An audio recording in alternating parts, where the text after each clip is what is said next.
सफल व्यक्ति शहद उपज करने वाले फूल की तरह होते हैं। वो कई तरह की मधुमक्खियों को आकर्षित करते हैं। उनका सुख अधिकांश लोगों को लाभ देता है तथा दरिद्रता का प्रभाव किसी पर भी नहीं पड़ता। मधुमक्खियां तथा तितलियां उन पर तब तक बैठेंगी जब तक उनमें शहद उत्पन्न होता रहेगा।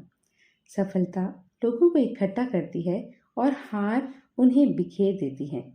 सफलता जहाँ लोगों को आकर्षित करती है, वहीं दूसरी ओर असफलता दूसरों को विचलित करती है। सामान्यता नहीं बल्कि विशिष्टता दूसरे लोगों को आकर्षित करती है। स्वप्नों को कुचलने वालों का कोई अंत नहीं होता। सहकर्मियों का प्रभाव, धार्मिक प्रतिबंध, राजनीतिक अनिश्चितता एवं वित्तीय वातावरण वगैरह भी स्वप्नों को कुचलने का कार्य करती हैं। हमारे संगठन भी हमारे स्वप्नों को आकार देने के लिए एक महत्वपूर्ण भूमिका निभाते हैं। हम में से काफ़ी लोग भौतिक विज्ञान के प्रेरण तथ्य से अवगत होंगे।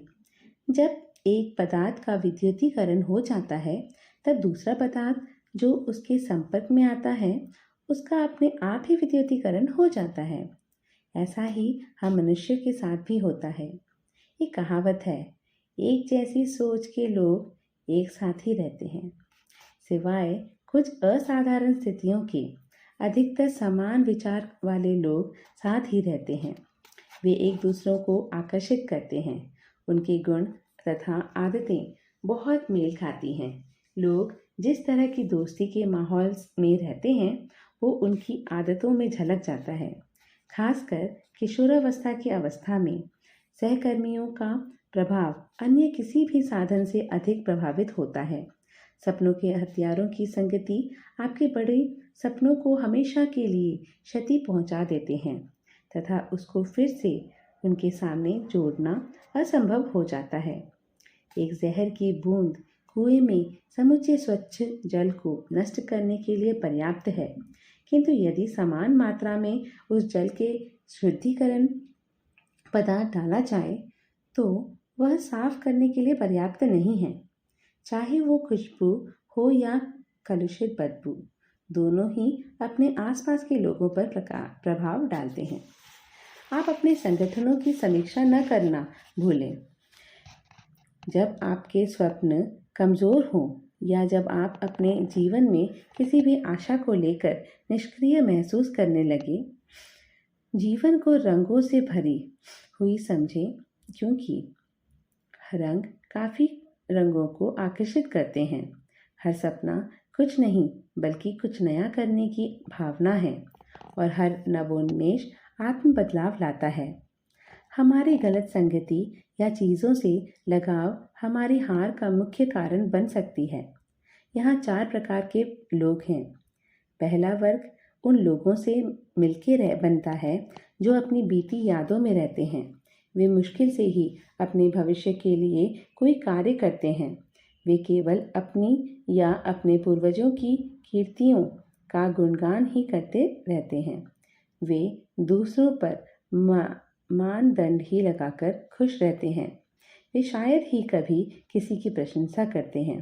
वे दूसरों की सफलता को आसानी से पचा नहीं पाते हैं। चाहे वे कितना भी विनम्र होने का अभिनय कर लें, किंतु वे मुश्किल से ही किसी की स्वतंत्रता का सम्मान कर पाते हैं, यहाँ तक कि अपने जीवन साथी का भी। वे केवल विनम्र होने का ढोंग करते हैं, जो उनकी अक्षमताओं को ढकने का कार्य करती है। उनमें से कई उदासीन तथा अंतर्मुखी स्वभाव के होते हैं।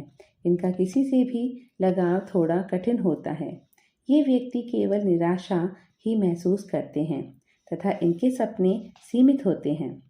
दूसरा वर्ग मनुष्य के उस समूह का है जो वर्तमान जीवन में बिना किसी महत्वाकांक्षा के जी रहा है। उनमें से कईयों के जीवन में अल्पकालिक लक्ष्य भी शामिल हैं।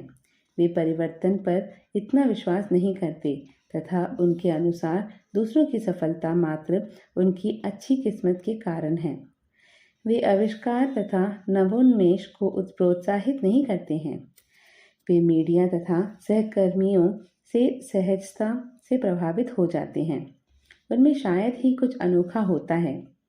वे नेता कम तथा अनुयायी अधिक बनते हैं। तीसरे वर्ग के व्यक्ति भविष्य पर विश्वास करते हैं। वे बिना कर्म किए भविष्य में विश्वास करते हैं। वे सदा चमत्कार की प्रतीक्षा करते हैं। उनके लिए सफलता केवल एक संयोग है। अधिकतर लोग कठिन परिश्रम की आवश्यकता को स्वीकारते हैं, किंतु उसे अपनाते नहीं हैं। वे अपने परिवेश से प्रेरित रहते हैं। वे स्वयं से अधिक दूसरों की वास्तविकता पर विश्वास करते हैं। वे शायद ही कभी अपने जीवन में कोई परिवर्तन लाते हैं। वे दूसरों को कई मामलों में सलाह देते हैं, जबकि उनमें ही व्यावहारिक ज्ञान की कमी होती है। वे बेमन से ही दूसरों को भी कोई भी कार्य करते हैं। वे हर कार्य असंतोषजनक बनकर स्वीकार करते हैं। वे भाग्य तथा संयोग पर विश्वास करते हैं। उनके सपने केवल छोटी सी अवधि में ही पूरे हो जाते हैं। उनके सपनों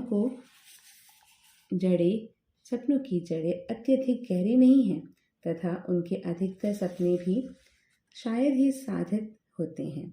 चौथे वर्ग के लोग होनहार समूह से सम्मिलित होते हैं। वे वर्तमान में जीते हैं। उनके लिए अतीत एक इतिहास है, भविष्य एक रहस्य है तथा वर्तमान ही वास्तविकता है। वे अपनी वास्तविकता पे विश्वास करते हैं। वे किसी भी कार्य में विलंब नहीं करते हैं तथा अपनी असफलता की जिम्मेदारी लेने से भी सकुचाते नहीं हैं। वे कभी प्रयास करने से संकोच नहीं करते तथा कठिनाइयों में भी संभावनाएं देखते हैं। उनके सपने अति सीमित हैं अपितु गहरे हैं। उनके सपनों की पूर्ति समाज पर सीधा प्रभाव डालती है। वे इतिहास का हिस्सा बन जाते हैं। हम में से कई लोगों का यह विचार होगा कि सपना देखना अति सरल कार्य है। वास्तव में ऐसा नहीं है। मेरा यह मानना है कि बड़े सपने का होना ईश्वर की कृपा तथा विश्व का सर्वश्रेष्ठ उपहार है। यह सच है कि अधिकांश व्यक्ति अल्पसंख्यकों के सपनों के परिणामों का लुत्फ उठा रहे हैं। मुझे विश्वास है कि आप भी इस बात पर सहमत होंगे कि आधुनिक संसार कुछ ही सफल व्यक्तियों के सपने की उपज है।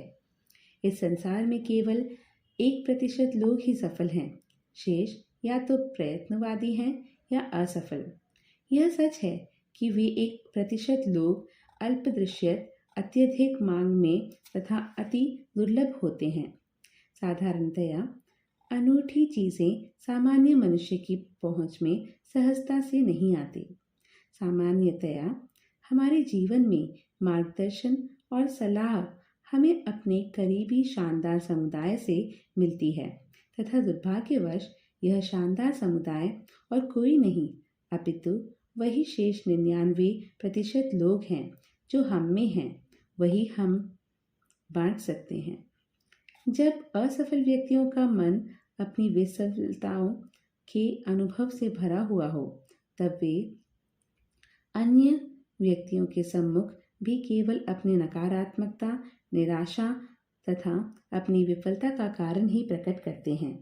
बेहतर होगा कि हम सदा सफल व्यक्तियों की संगति में ही रहें, क्योंकि उनकी निकटता हमें नाना प्रकार से प्रभावित कर सकती है।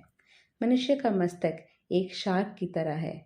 यदि हम शार्क को घरेलू जलकुंड में रखते हैं तो उसका आकार कदापि उस जलकुंड से अधिक नहीं बढ़ सकता, किंतु उसी समय यदि हम उसे सागर में रहने के लिए छोड़ देते हैं तो उसका आकार उसी जलकुंड से कई गुना ज़्यादा बढ़ जाता है।